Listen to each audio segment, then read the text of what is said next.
लखनऊ में फिक्की की राष्ट्रीय कार्यकारिणी की बैठक आयोजित हुई, जिसमें सूबे के मुखिया मुख्यमंत्री योगी आदित्यनाथ ने शिरकत की। इस दौरान सीएम योगी ने विभिन्न पहलुओं पर चर्चा की, साथ ही बैठक को संबोधित भी किया।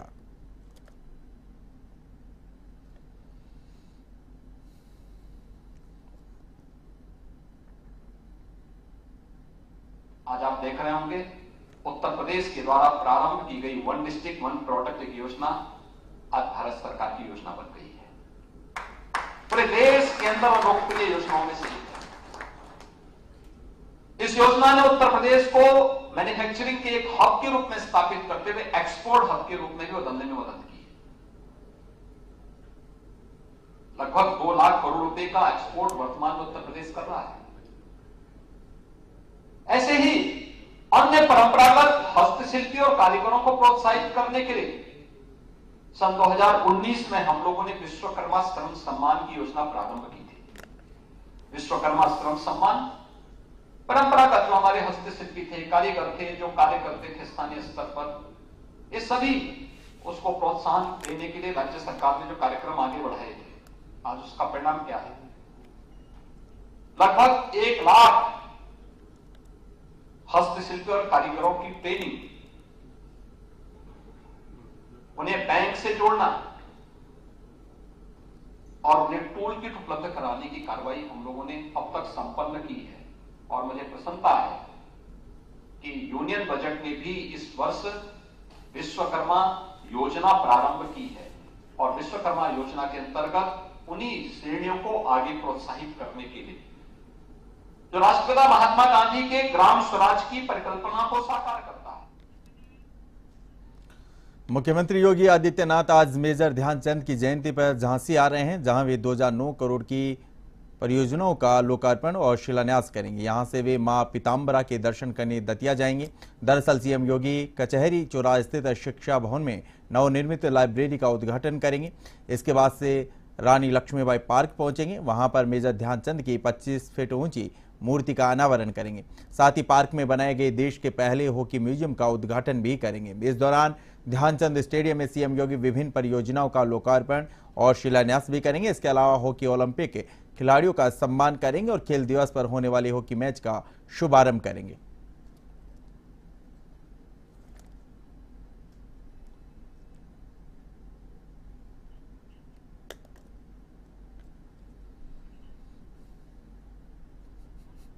सूबे के मुख्यमंत्री योगी आदित्यनाथ का आज झांसी दौरा है।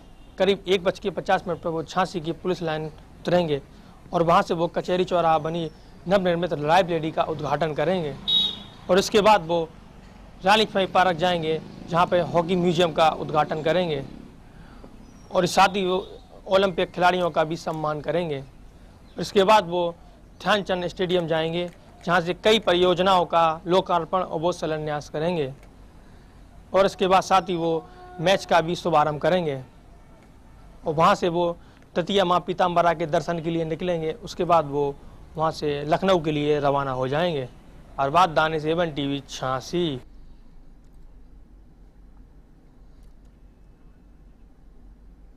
कैबिनेट मंत्री लक्ष्मी नारायण चौधरी अलीगढ़ दौरे पर रहे, जहां जिलाधिकारी कार्यालय में उन्होंने स्वास्थ्य विभाग, विद्युत विभाग, नगर निगम के अधिकारियों के साथ जनता की समस्याओं पर चर्चा की। जिलाधिकारी इंद्र विक्रम सिंह की मौजूदगी में यह बैठक हुई। इस दौरान विधायक अनिल पराशर, मुक्ता राजा, विजया सिंह, ऋषिपाल सिंह, मानवेंद्र प्रताप सिंह, रविंद्र पाल सिंह समेत अनेक नेताओं ने जनता की समस्याओं से अवगत करवाया। वहीं कैबिनेट मंत्री लक्ष्मी नारायण चौधरी ने ग्रामीण क्षेत्रों में रामगढ़, पंजीपुर, भरेती, महेशपुर की विद्युत आपूर्ति पूरी न होने पर अधिकारियों को जमकर लताड़ लगाई।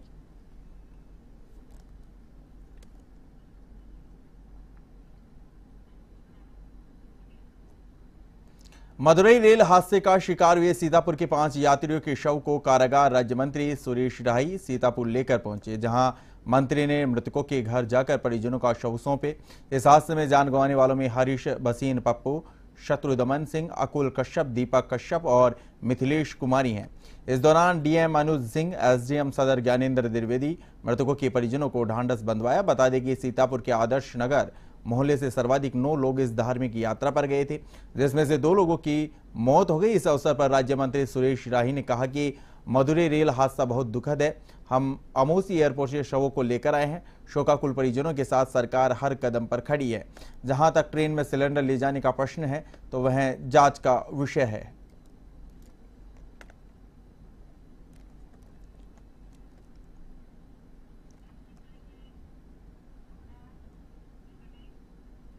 बस्ती के हरैया स्थित बसदेवा कुंवर गो संरक्षण केंद्र में बीडीओ सुशील कुमार पांडे ने निरीक्षण किया।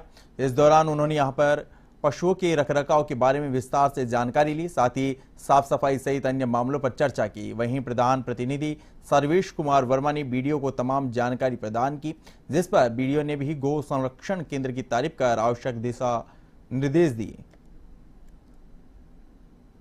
आज वासुदेवा कुंवर गौशाले का निरीक्षण किया गया। निरीक्षण के दौरान 77 पशु उनके यहाँ संरक्षित पाए गए। सारे पशु स्वस्थ थे और साफ सफाई की व्यवस्था भी ठीक थी। चारा, हरा चारा दिया जा रहा है। इनके पास पशु आहार वगैरह और भूसा भी पर्याप्त मात्रा में स्टोर था। सारी व्यवस्थाएं अच्छी थी, लेकिन प्रधान जी को कहा गया है कि ये व्यवस्था लगातार निरीक्षण करते हुए मेंटेन रखें। कोई कमी, अगर कोई प्रॉब्लम आती है तो हमको अवगत कराएं, लेकिन गौशाला टॉप प्रायोरिटी पे। बरेली की फरीदपुर स्थित निजी अस्पताल में डॉक्टरों की लापरवाही से गर्भस्थ शिशु और मां की मौत हो गई। ऐसे में मृतका के परिजनों ने हंगामा खड़ा कर दिया, डॉक्टरों पर लापरवाही का आरोप लगाया। जानकारी के मुताबिक मोहल्ला ऊंचा निवासी गुड़िया को प्रसव पीड़ा होने पर अस्पताल में भर्ती करवाया गया, जहां पर उपचार के दौरान जच्चा और बच्चा दोनों की मौत हो गई। इधर सूचना पाकर पहुंची पुलिस मामले की जाँच में जुट गई है।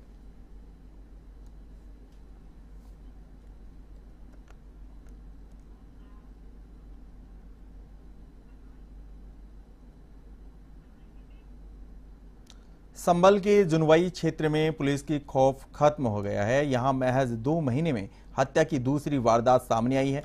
दरअसल लावर गांव में पुरानी रंजिश को लेकर सोते समय 2 लोगों की गोली मार दी गई, जिससे एक व्यक्ति की गोली लगने से मौत हो गई। वहीं दूसरा व्यक्ति घायल है, जिसे हायर सेंटर अलीगढ़ रेफर किया गया है। इलाके में गोलीकांड से हड़कंप मचा हुआ है। वहीं फरार आरोपियों में से एक नामजद आरोपी को पुलिस ने पकड़ लिया है, जबकि अन्य फरार आरोपियों की तलाश जारी है। इधर गांव में शांति व्यवस्था को लेकर पुलिस फोर्स तैनात की गई है।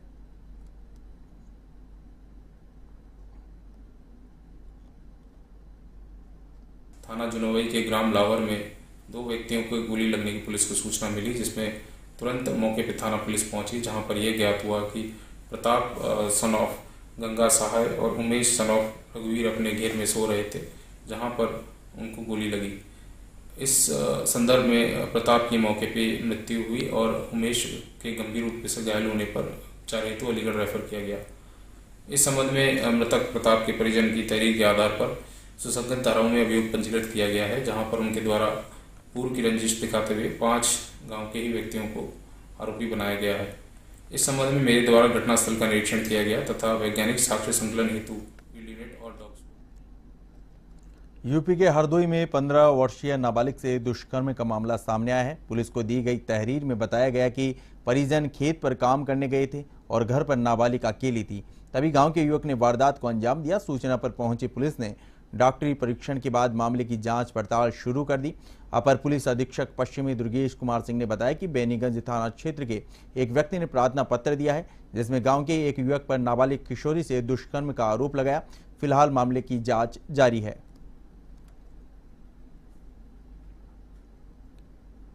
हम मियाँ बीवी दोनों लोग घास छीलने गए थे भैंस को, और वहाँ से घास छील के आए तो लड़की हमको घर में नहीं मिली।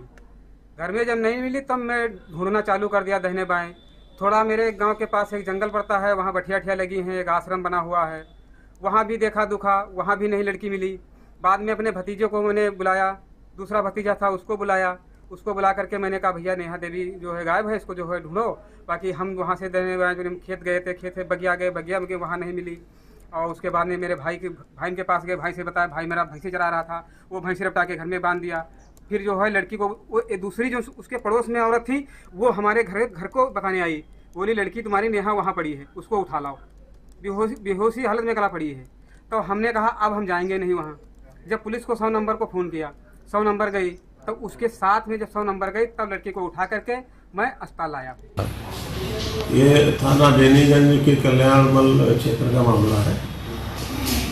इसमें एक व्यक्ति द्वारा इस आशय का तहरीर दिया गया है कि उसकी नाबालिग पुत्री, जिसकी उम्र करीब 15-16 वर्ष है, गांव का ही एक व्यक्ति घर में अकेला पाकर गलत काम किया और घर के और ये लोग इनके परिजन बाहर गए थे खेतों में काम करने के लिए।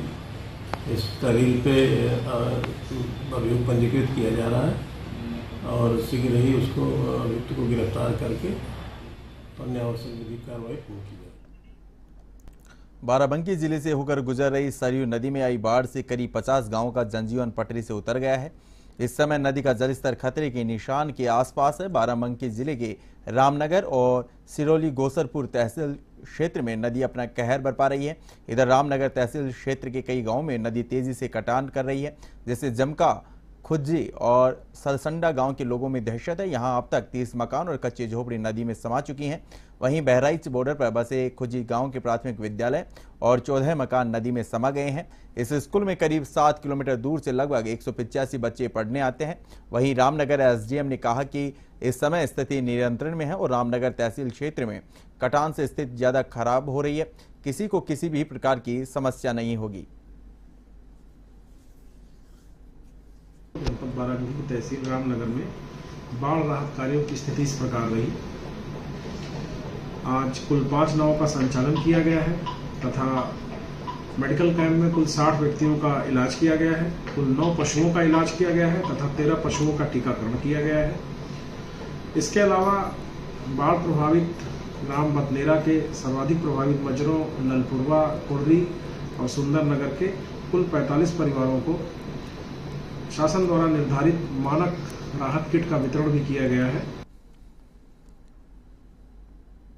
बाराबंकी जिले के रामनगर तथा सिरोली गौसपुर तहसील क्षेत्र अंतर्गत स्थित सरयू नदी इस वक्त बेहद उफान पे चल रही है। लगातार तटवर्ती गांव में समस्या बनी हुई है, कहीं पर कटान है तो कहीं पर जलभराव की स्थिति बनी हुई है।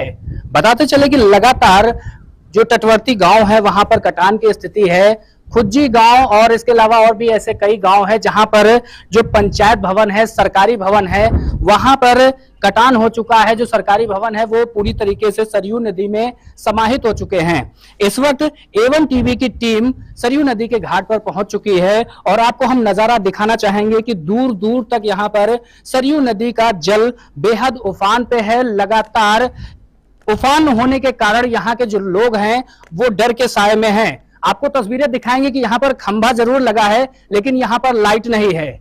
यहाँ पर सरकारी नल लगा है लेकिन सरकारी नल में पानी नहीं है। ऐसे में यहाँ के जो लोग हैं वो कैसे अपना जीवन यापन कर रहे हैं, यहाँ के लोग हैं और हम लोगों से जानने की कोशिश करेंगे कि किस तरीके से वो अपना जीवन यहाँ पर यापन कर रहे हैं। क्या नाम है आपका? उदयराज। किस तरीके से यहाँ पर जो बाढ़ की स्थिति है तो कैसे आप लोग यहाँ पर रह रहे हैं? अब यहाँ छत पर रहे थे साहब, क्या करिए, यहाँ बड़ी दिक्कत है, कोई सुनवाई है नहीं। कैसी कैसी समस्याएं आ रही? समस्या बहुत लंबी है। पानी भरा रहा थे, सब लोग छत पर रहे थे, खाना छत पर बना थे, यहाँ कोई आ नहीं रहा है। नाव चला है, नाव के पैसा नहीं मिले थे, जी के नाव नहीं हो पैसा बराबर पाए रहा है।